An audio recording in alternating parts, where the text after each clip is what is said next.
Bonjour les amis, vous n'allez pas le croire, on va encore parler de l'autofocus du Nikon Z6 II dans cette vidéo. Et oui, la mise à jour que nous avons reçue il y a quelques jours avait deux grands chapitres. Le premier, que vous trouverez ici, traitait de l'augmentation du nombre d'images par seconde de 30 à 60 images par seconde lorsqu'on filme en 4K avec un crop factor de 1,5.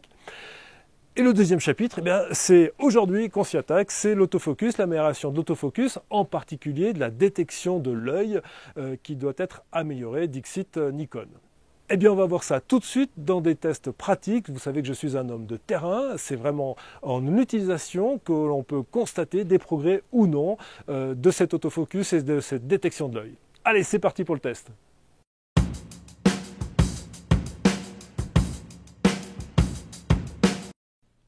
Alors je ne vais pas faire un retour en arrière sur tous les épisodes précédents que j'ai pu publier sur la chaîne à propos de l'autofocus du Z6, ça serait fastidieux. Juste quelques petits exemples, le Z6-1, le 70-200 VR2 avec la bague FTZ, et on voit bien que le suivi est quand même assez médiocre la plupart du temps, même si en vidéo, parfois, il arrivait à accrocher le sujet, et une fois qu'il l'avait accroché, il ne le lâchait plus. Vous voyez, c'est net pratiquement jusqu'au bout. Le Z6 II a apporté quand même son lot de progrès. En zone automatique, c'était quand même encore assez aléatoire, même si une mise à jour intéressante a été produite au mois de décembre 2020. Mais c'est vraiment quand j'ai acheté le 70-202.8Z que j'ai constaté les progrès les plus intéressants. On a eu un suivi de l'œil qui a permis une précision de l'AF vraiment plus importante, même si là, le suivi est un petit peu décalé au niveau de l'œil. Les progrès ont été notables et sensibles.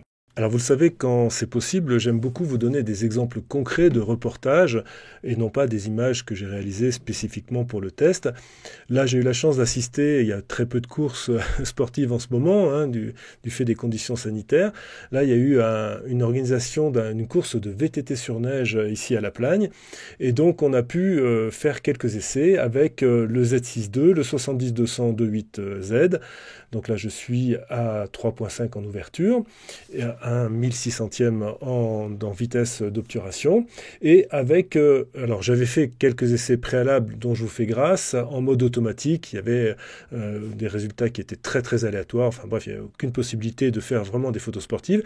Donc là, je suis passé en zone large type L, et on s'aperçoit que, si j'ouvre les photos, il faut quand même encore un certain temps avant d'arriver à mettre la mise au point nette. Vous voyez, pourtant le collimateur est centré sur le sujet et il faut bien 4-5 images, voilà, pour que ça soit net. Alors, toute la difficulté, vous le savez, c'est de garder la cible dans le collimateur, et c'est là où on perd quand même l'intérêt d'une zone automatique avec l'ensemble des collimateurs pratiquement sur toute la superficie du capteur. Et là, je suis obligé de rester sur une zone large qui est une zone centrée. Alors, bon, là, j'ai pu suivre mon sujet. Vous voyez que, bon, ça suit même très bien jusqu'au bout, c'est parfait. Là, je suis content. Alors, deuxième exemple, on a la même chose, un coureur qui arrive, ils arrivaient assez vite quand même, je pense que c'est aux alentours de 50-60 km/h, et là on a la première image qui est nette. Mais si je fais défiler, vous allez voir que, au bout d'un certain temps, bien que le sujet soit encore complètement dans le collimateur, ça devient flou. Je n'aurais pas réussi à récupérer. Alors, vous voyez, on voit bien que les flocons de neige sont nets. Je pense que c'est la neige qui a perturbé la sensibilité de l'AF, avec toujours la zone AF large type L. Et là, j'ai un suivi d'un groupe de 3 VTTistes. Et si je fais défiler les images, là, c'est net, tout va bien, très bien, c'est centré, tout va bien. Et puis, on arrive en fin de séquence où ça devient justement intéressant. Il y a un des VTTistes qui chute, et je ne sais pas pourquoi, voilà. L'AF, alors qu'il y a quand même une zone de contraste assez importante, le maillot fluo jaune sur un fond plutôt sombre, donc c'est vraiment typiquement ce que l'AF aime bien et devrait normalement pouvoir conserver un plan de netteté parfait. Le sujet cible est encore dans le collimateur, et vous voyez, c'est complètement flou, ce qui fait que je rate l'action intéressante, la chute du troisième VTTiste. Là, c'est vraiment dommage et c'est vraiment ce que je voulais vous montrer dans une situation de reportage, que ça soit professionnel ou non d'ailleurs, eh bien, vous ratez vraiment la belle image, l'image d'action intéressante parce que l'AF n'a pas pu suivre de façon continue. Alors avant de passer à cette mise à jour du logiciel interne, un dernier exemple pour illustrer un petit peu mes propos précédents concernant le choix du mode de zone automatique de l'AF. Vous voyez là par exemple c'est ce que j'ai sélectionné, hein, on le voit bien, c'est confirmé ici dans les informations. Et si on agrandit l'image, la première image est parfaite, hein, il y a un contraste fort entre le sujet et le fond, tout va bien, c'est impeccable. Et si je fais défiler, on voit bien que les collimateurs sont centrés sur le sujet, impeccable. Image suivante, je suis en rafale rapide, hein, et ben là c'est flou, c'est encore flou, de nouveau c'est net, c'est flou, c'est net, bref, pas de cohérence, pas de régularité, pas de suivi. Ce choix de zone automatique pour des actions sportives, là le surfeur était quand même pas très très rapide, ce choix n'est pas possible. Il n'y a pas de cohérence, il n'y a pas de régularité, on ne peut pas compter dessus et on ne peut pas travailler de cette façon-là en photo sportive avec le firmware 1.0. On va tout de suite voir dans des conditions assez similaires sur de la luge si la mise à jour 1.10 permet d'aller plus loin dans ce sens et si elle reconnaît aussi, comme c'est indiqué, un petit peu mieux l'œil et quelles conséquences ça a sur la vitesse d'acquisition de l'AF et le suivi. Allez, on passe donc sur ce nouveau logiciel, le 1.10, hein, sur la dernière mise à jour pour le Nikon Z6 II. Et là, j'ai une séquence d'un skieur, hein, un moniteur, qui est parfaitement reconnu au départ. Donc on est bien en zone automatique et le sujet est quand même bien contrasté, un rouge foncé sur un fond blanc, donc il n'y a pas de souci. La première image est nette, là il n'y a rien à dire. Et on va faire défiler un petit peu les images pour voir ce qui se passe. Vous avez remarqué qu'il n'y a pas de reconnaissance d'œil. Bon, on peut imaginer que les lunettes, puisque là j'avais fait une sélection avec donc zone automatique reconnaissance du visage et de l'œil, et ni sur le personnage de droite en noir, ni sur le moniteur, il n'y a de reconnaissance de l'œil. Je peux imaginer que les lunettes contrarient un peu cette reconnaissance, mais on pourrait quand même espérer une reconnaissance du visage, ce qui n'est pas le cas pour l'instant.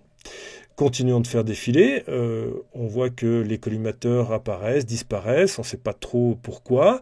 Bon, jusque-là, ça va à peu près, mais là, à partir de là, si j'agrandis, eh ouais, l'image est floue. Alors que le collimateur est quand même centré, les collimateurs sont centrés sur la cible qui m'intéresse au demeurant, et j'ai des variations de plan de netteté. Vous voyez, là, l'image est totalement floue, hein, là, elle est inexploitable. On continue de faire défiler. Alors, on retrouve les collimateurs. Est-ce qu'on retrouve la netteté? Non. Ça aussi, c'est assez surprenant et assez décevant. On a bien toujours une cible prioritaire qui est centrale, qui est contrastée, qui est en avant par rapport au reste des autres sujets sur l'image. Le collimateur est bien sur la cible et c'est toujours flou. Alors ça, c'est quand même inadmissible. Et alors, le pire, c'est que ça ne s'améliore pas. Vous voyez, je continue de faire défiler. Donc là, j'ai quand même... C'est un skieur qui n'est pas très rapide, hein, je ne vais pas faire injure à ce cher moniteur, mais il a descendu relativement doucement. Eh bien non, on est sur le dernier firmware, on est sur un Z6 II qui a 3 mois, sur un 70-200 de 8S, le plus récent certainement un des objectifs les plus spécialisés dans le sport chez Nikon. Eh bien, on a encore... Regardez, c'est fou, on a encore un personnage qui est la cible prioritaire et qui est flou. C'est quand même une très très grosse déception, encore une fois, et je le répète, le Nikon Z6 a énormément de qualité, mais n'est pas fait pour la photo. J'ose à peine dire sportive, on va dire la photo un tout petit peu d'action, c'est pas fiable à 100%. Il y a des fois ça va marcher très très bien, honnêtement j'ai eu d'autres exemples, je peux vous en montrer, mais c'est pas fiable à 100%, on ne peut pas compter dessus. Alors ça peut être intéressant dans un cadre familial, mais si vous avez besoin de sortir des images de façon à peu près sûre, c'est pas fiable. Alors, une des seules solutions que j'ai trouvées pour quand même avoir une qualité d'autofocus satisfaisante, y compris sur des mouvements assez rapides, eh ben, c'est de revenir sur la zone large type L. On va le voir là dans cet exemple. Alors, ce qui est quand même dommage, puisque on a bien sûr un suivi AF qui fonctionne, y compris sur un skieur qui est plutôt assez rapide ici, mais dans une zone restreinte. Et on perd un peu l'intérêt justement des hybrides d'avoir cette zone large en zone automatique avec des points d'AF qui sont répartis sur pratiquement tout le capteur. Alors si je fais défiler, là il n'y a pas de problème, ça suit, toutes les photos sont nettes. Je vous le répète, le skieur descendait relativement rapidement. Enfin, quand je dis toutes les photos sont nettes, eh ben non, vous voyez, j'avais mal fait ma sélection, celle-ci, elle est floue. Bon, voyons voir après. Eh ouais. Voilà, là on retrouve une netteté. Ouais, là c'est bon. Donc vous voyez, on a quand même eu un petit OK. Alors on continue, le sujet se rapproche. Là, on garde la netteté, avec cette contrainte quand même très forte d'avoir un sujet qui soit centré dans les collimateurs, puisque bien sûr, ce collimateur, on peut le déplacer, mais bien évidemment pas en cours de rafale, comme c'est le cas là, ça deviendrait vraiment très compliqué. Voilà, donc la conclusion, c'est que même en choisissant le mode AF large type L, on l'a vu, on a quand même eu deux ratés au milieu de la rafale. On ne sait pas exactement pourquoi. Voilà, là on était parfaitement net. Et puis d'un coup, pourquoi là on perd le plan de netteté sur le sujet alors qu'il est plein fer, il est vraiment au milieu du collimateur.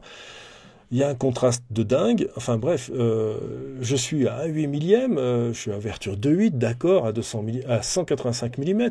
C'est quand même pas extrême non plus. Le sujet n'est quand même pas très près. Je comprends pas pourquoi ça n'a pas fonctionné. Alors que Nikon, avec toute cette série de réflexes, ça fait déjà 10 ans, 15 ans que ça, on ne l'avait plus. C'était fini. La F suivait parfaitement. Sur les hybrides, non, c'est pas encore tout à fait au point.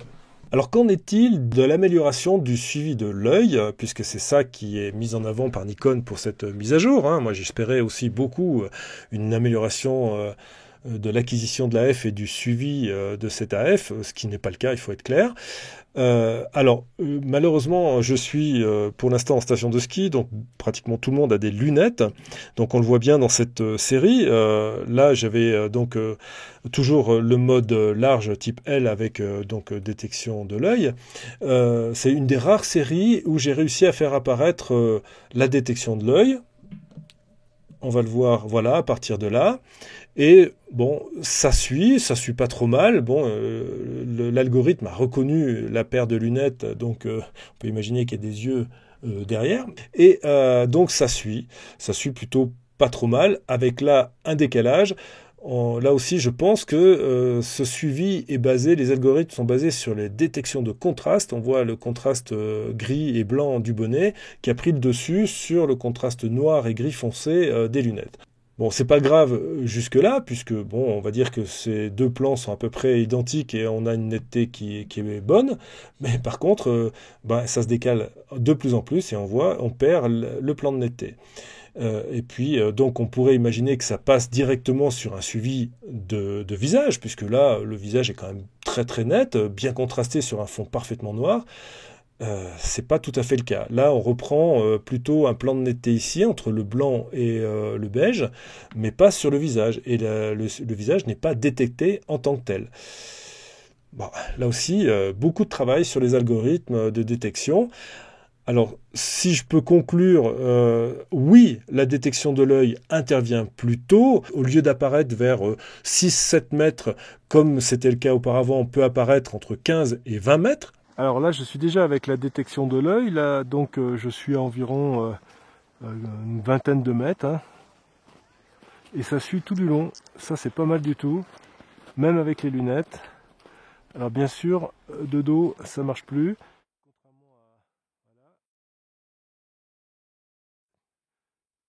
Et là, ça reprend pas. C'est quand même... voilà. Il faut un petit temps de... Vas-y, reviens vers moi. Détection de l'œil, face, l'œil. Vous voyez, c'est bon. Alors en conclusion, que dire de cette mise à jour? Bien écoutez, j'ai de très très nombreux exemples. Je vais pas vous faire un film qui dure 3 heures sur la même chose. Je pourrais vous en montrer beaucoup.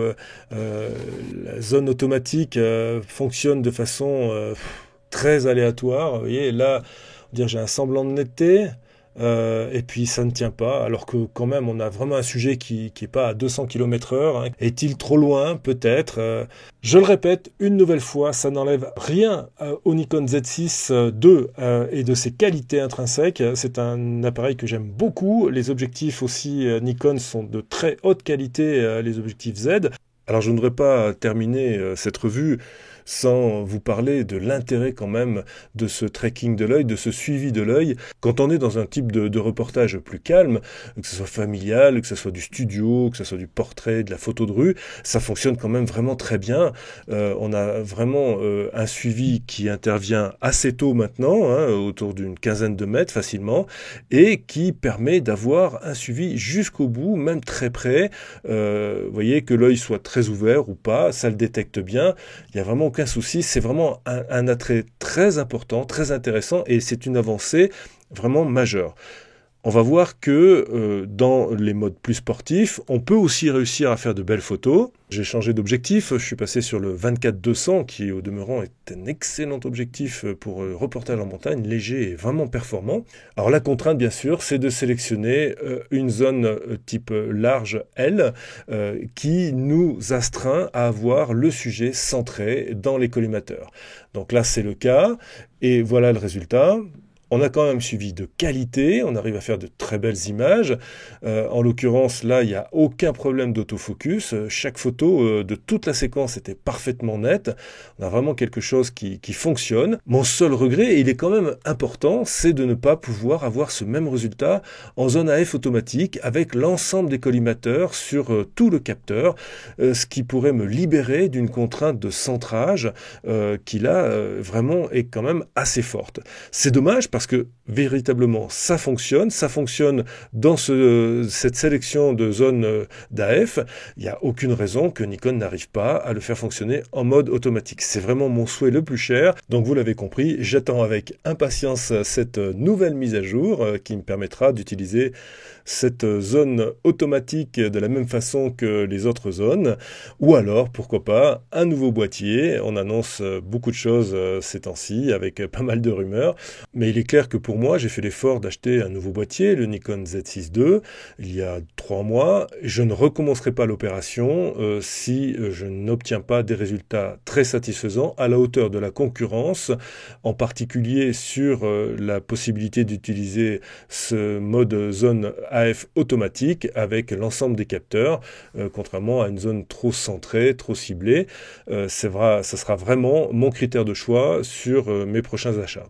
Voilà les amis, écoutez, encore une fois, vous allez dire, je suis un ronchon, je suis jamais content, mais je tenais à partager ces informations avec vous, et puis je vous dis à très vite, parce que je comparerai tout ça sur des boîtiers d'autres marques, si on arrive à d'autres résultats plus satisfaisants que chez Nikon à l'heure actuelle. Allez, je vous dis à très bientôt pour de nouveaux tests. Ciao.